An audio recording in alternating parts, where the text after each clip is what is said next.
కాదండి. ఈ రోజుల్లో పేరెంటింగ్ గురించి చాలా మంది మాట్లాడుతున్నారు యూట్యూబ్‌లో అవేర్‌నెస్ క్రియేట్ చేస్తున్నారు. కానీ 2000 జనరేషన్స్ కావచ్చు, 90స్ కిడ్స్ కావచ్చు, పేరెంటింగ్ స్కిల్స్ అంటే ఫ్రస్ట్రేషన్ వస్తుందనమాట పిల్లల్ని పెంచే విధానంలో కావచ్చు. ఉన్న వర్క్ స్ట్రెస్ వల్ల కావచ్చు. అలాగే భార్యాభర్తలు ఇద్దరు గొడవ పడుతూ ఉంటారు పిల్లల ముందు. సో, దానివల్ల ఏమవుతుందంటే వీళ్ళకి కూడా కొన్ని మైండ్ డిస్టర్బ్ అవుతుంది. వీళ్ళు పెద్దయినాక కూడా కొంచెం యారోగెంట్‌గా బిహేవ్ చేస్తారు అని కొన్ని కొన్ని స్టడీస్‌లో కూడా ఉంటున్నాయి కదా! అసలు పేరెంటింగ్ స్కిల్స్ ఎలా ఉండాలి? యాక్చువల్‌గా గూడా ఒక టిపికల్ షిఫ్ట్ అయింది పేరెంటింగ్‌కి. మీరు అబ్జర్వ్ చేస్తే ఒక 20 ఇయర్స్ బ్యాక్ వరకు ఒకలాగా కల్చర్ సెటిల్ అయి ఉండేది. ఫాదర్ జాబ్‌కి వెళ్లి రావడము, ఇంట్లో సెటిల్ అవ్వడము, లేదా ఇద్దరు వర్క్ చేసినా కూడా 4 తర్వాత ఇంట్లో వచ్చేస్తారు. ఇంట్లో ఆ పర్టిక్యులర్ టైంలో టీవీ చూస్తారేమో గానీ, మిగతా టైంలో they had time to spend together. ఇప్పుడు టోటల్ షిఫ్ట్ దట్ ఇద్దరు వర్కింగ్ ఉన్నా, ఒకళ్ళు వర్కింగ్ ఉన్నా సరే కంప్లీట్‌గా పిల్లల ముందుకు రాకుండా అలసిపోయి ఇంకా ఏం లేదు అనే ఫ్రస్ట్రేషన్‌లో ఒకటి, ఉన్న టైంలో ఫోన్‌లు చూస్తూ ఒకటి పేరెంటింగ్ షిఫ్ట్ అయిపోయాను. ప్లస్ మనం చిన్న పిల్లలకి మీకు చాలా విషయాలు తెలియవురా, ఒక స్టేజ్ వచ్చాక తెలుస్తుంది అనే రోజుల్లో ఉండేవప్పుడు. ఓకే. ఇప్పుడు వాళ్ళకి మనకంటే మోర్ దాన్ తెలుసు అనే దాంట్లో ఉన్నాం. ఫర్ ఎగ్జాంపుల్ ఒక పేరెంట్ ఒక 25 ఇయర్స్ బ్యాక్ నుంచి వచ్చిన మైండ్ సెట్‌తో ఉన్న పేరెంట్ ఇప్పుడు ఏదైనా తెలుసుకోవాలంటే he has to do lot of things. అదే పిల్లవాడికి at a very early age ఏం చేయాలి? ఎలా చేయాలి? ఏంటి? అన్నీ తెలిసిపోతున్నాయి. సో, దాంతో పేరెంట్‌గా మేము చెప్పాల్సిందేంటి? ఇంకా మాకు పేరెంటింగ్‌గా ఏం చెప్పాలి? అనే దగ్గర ఆగిపోయాం. ఇది బాగా ఎక్కించుకోవాలి మైండ్‌లోకి యాక్చువల్‌గా. ఏంటంటే ఇప్పుడు మనము పేరెంటింగ్ చేయాల్సిన అవసరము కొన్ని కొన్ని ఏరియాస్‌లోనే ఉంటుంది. మాక్సిమం టైము పేరెంటింగ్ చేయాల్సిన అవసరం లేకుండా మోర్ ఆఫ్ ఎ ఫ్రెండ్స్‌గా మారితే ఈ జనరేషన్ తగ్గట్టు ఉంటుంది. ఈజ్ ఎ ఫస్ట్ పేరెంటింగ్ తెలుసుకోవాల్సింది that you are no more a parent. You are almost like నువ్వు డబ్బులొక్కటే ఇవ్వగలవు. మిగతాదంతా దే ఆర్ అవైలబుల్ ఎవ్రీవేర్. ఒకప్పుడు ఏదైనా డౌట్ ఉంటే నాన్నని అడగాలి. ఏదైనా అమ్మతో మాట్లాడాలి. నాకు బాధేస్తే అమ్మతో మాట్లాడాలి. ఇట్లాంటివేమైనా ఉండేవేమో. ఆర్ వాళ్ళు నా మాట వినరు. ఎవరో ఒకళ్ళు ఫ్రెండ్స్‌తో మాట్లాడాలి. ఇలా ఉండేది. ఇప్పుడు పేరెంట్స్ అయినా సరే, లేకపోతే ఫ్రెండ్స్ అయినా సరే, పియర్స్ అయినా సరే, వీళ్ళ ఇండివిడ్యువల్ చాయిస్‌కే మోర్ ఇంపార్టెన్స్. సో, ఇప్పుడు పేరెంటింగ్ స్టైల్ మారాలి అంటే, ఈ రోజుల్లో పేరెంటింగ్ స్టైల్ మారాలి అంటే, వాళ్ళని కూడా ఈక్వల్ అడల్ట్స్ లాగా ట్రీట్ చేస్తేనే పిల్లలతో మాట్లాడగలము.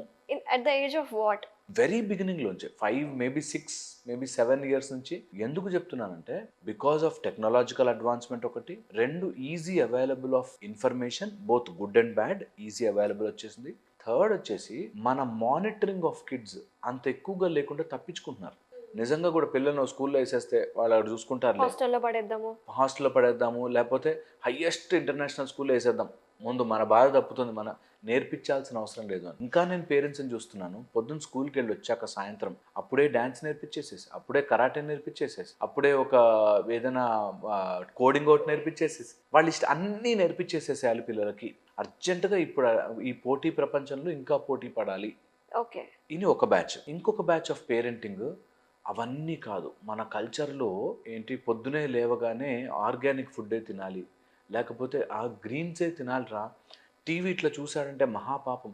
వాడు ఫోన్‌కి అడిక్ట్ అయిపోయాడండి. ఈ టైప్‌లో hmm. Either over parenting or under parenting చేస్తున్నారు. సో నేనెప్పుడు ఐ ఫీల్ నిజంగా లైఫ్‌లో ఇప్పుడున్న జనరేషన్‌లో బాగుపడాలి అంటే పిల్లలు కానీ, నేను పిల్లలని చూడట్లేదు. మన నెక్స్ట్ జనరేషన్ చూస్తున్నా. నెక్స్ట్ జనరేషన్ బాగుండాలి అంటే బ్యాలెన్స్. పిల్లలకి మన మీద రెస్పెక్ట్ ఉండేలాగా చూసుకోవాలి. రాదర్ దాన్ నేను స్ట్రిక్ట్ పేరెంట్‌ని, కరెక్ట్ పేరెంట్‌ని అని గాని, లేకపోతే ఆమె స్లాకీ, వెరీ బ్యాడ్, డల్ పేరెంటింగ్ చేసి మీ ఇష్టం రా, మీ బతుకు మీరు బతకండిరా అని కూడా కాదు. సో, ఆ బ్యాలెన్స్ తీసుకురావాలంటున్నా పేరెంట్. ఇప్పుడు అకాడమిక్స్ మీద ఫోకస్ చేయడం, అలాగే ఎక్స్‌ట్రా కరిక్యులర్ యాక్టివిటీస్ మీద ఫోకస్ చేయడం మీరు చెప్పినట్టు అది ఎక్కువైపోతుందేమో. అండ్ మోరోవర్ పిల్లలకి మోరల్ వాల్యూస్ కూడా ఎక్కడో కొంచెం తక్కువవుతున్నాయని ఇన్ మై ఒపీనియన్. ఎందుకంటే రీసెంట్ టైమ్స్‌లో నేను చూసినవేంటంటే ఇంట్లో ఫాదర్ ముందు ఎలా మాట్లాడాలో కొన్ని ఉంటాయి. అదే బయటకొచ్చిన తర్వాత ఇంట్లో మాట్లాడే విధానం బయట రిలేటివ్స్‌లో కావచ్చు, అందరి ముందు కూడా అలా మాట్లాడడం కరెక్ట్ కాదు కదా! So, what is that neutrality మనం ఫోకస్ చేయాల్సిందేంటి? నేను ఎగ్జాక్ట్‌లీ అదే పాయింట్ చెప్తున్నాను. దట్ మనము మన జనరేషన్‌లో ఎక్స్‌పెక్ట్ చేసినట్టుగా పిల్లలు ఈ రోజుల్లో ఇవ్వరు. దానికి we should be prepared. And ఈ రోజుల్లో ప్రూఫ్ కావాలి. ఈ రోజుల్లో పిల్లలకి దే నీడ్ ఓకే. నేను గౌరవం ఇచ్చేసాను నీకు. ఏమొచ్చింది నాకు, what will I benefit out of this అనే దాంట్లోకి వెళ్తున్నారు. నేను మా నాన్నకి చిన్నప్పటి నుంచి గౌరవం ఎందుకు ఇవ్వాలి, ఏం చేసి నాకేమి ఇచ్చాడు, మా కొలీగ్స్ ఎందుకు ఇంకా బాగా చేస్తున్నారు, వాళ్ళు ఇంకా బాగా పెద్ద స్కూల్లో వేశారు, లేకపోతే వాడు రోజు కార్లో దింపుతున్నాడు, ఈ టైప్లో కంపారిజన్స్ వస్తున్నాయి. So instead of asking them respect, మనము గనక బిహేవ్ చేసిన విధానంలోనే కాస్త రెస్పెక్ట్ఫుల్గా చేయగలిగితే బాగుంటుంది. Maybe one. సెకండ్ వచ్చేసి ఈ పిల్లల ఈ ఎన్విరాన్మెంట్ని మనం ఇండైరెక్ట్లీ కరెక్ట్ చేయడం ఇంపార్టెంట్, రాదర్ దాన్ డైరెక్ట్గా నువ్వు ఇలా బిహేవ్ చేయి అంటే ఇంట్లో మన ముందు యాక్ట్ చేస్తాడేమో కానీ బయట they will go bad.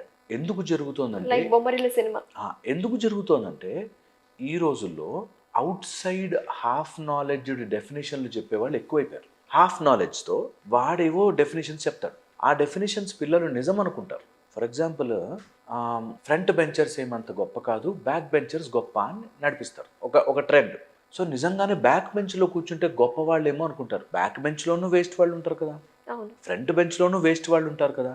So half knowledge ఎక్కడొస్తుందంటే బ్యాక్ బెంచర్స్ ఆర్ గ్రేట్, గొప్ప గొప్ప విషయాలన్నీ బ్యాక్ బెంచర్స్ నేర్పుతున్నారు అనేటట్టుగా బయట హాఫ్ నాలెడ్జ్లు చాలా వస్తాయి. తల్లిదండ్రులకు రెస్పెక్ట్ ఇచ్చినంత మాత్రాన కాదురా, నువ్వు ఏదో ఒక స్టేజ్లో గొప్పవాడివైతే అదే రెస్పెక్ట్ అని స్టార్ట్ చేస్తారు. నాకు రీసెంట్గా ఒక అబ్బాయి మా దగ్గర కౌన్సిలింగ్కి వచ్చినప్పుడు, ఏం చేసుకుంటాడు సార్ మా నాయన, అన్ని డబ్బులు సంపాదించిండు, నాకు ఇవ్వకపోతే ఎవరికి ఇస్తాడు, ఇట్లా. వాడు చాట్ జీపీటీలో క్వశ్చన్స్ అడిగి ఏ లా ప్రకారము నాన్న సంపాదించిన ఆస్తి కొడుకుకి వస్తుంది అని లీగల్ పాయింట్స్ రాసి పెట్టుకున్నాడు. దట్ నేను 18 years అయిన తర్వాత నీ మీద కేసేస్తా, మొత్తం డబ్బులు గుంజేసుకుంటా. అది ఆల్రెడీ ప్రిపేర్డ్లో ఉన్నాడు. 12th క్లాస్ అబ్బాయి. అది ఎందుకు వస్తుంది అంటే బయట తెలుసుకుంటున్న హాఫ్ నాలెడ్జ్ ఫిలాసఫీల వల్ల. హాఫ్ ఫిలాసఫీస్ బయట ఎక్కడ చూడు ఈ హాఫ్ ఫిలాసఫీస్ నేర్పిస్తారు. There is no evidence and not applicable to everyone. Example చెప్తాను, ఈ మధ్య బాగా ట్రెండ్ అవుతున్నది, పిల్లల్ని కంపేర్ చేయకూడదు is a half sentence. Okay.